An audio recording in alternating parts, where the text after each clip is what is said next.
لصالح الأهلي في الطرف اليسار. هذه خطرة،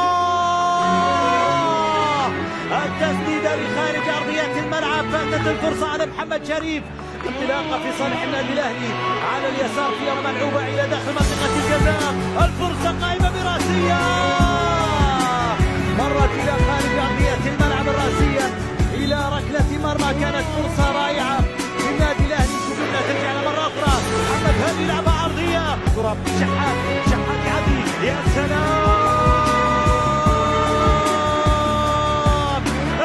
شحات عدى الكرة معه في الجهة الثانية مباشر في الشوط الثاني. الأهلي يعود طويلة، الشحات يلعب كرة ساقطة، الكرة طويلة في الأمام، فرصة للأهلي.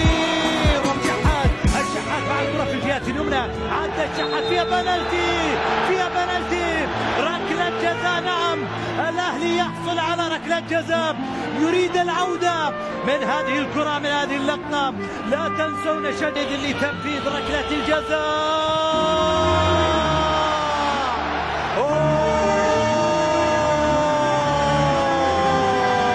علي معلول نجح في تسجيلها، علي معلول قلص الفارق. المحاولة في الطرف الأيمن عرضية،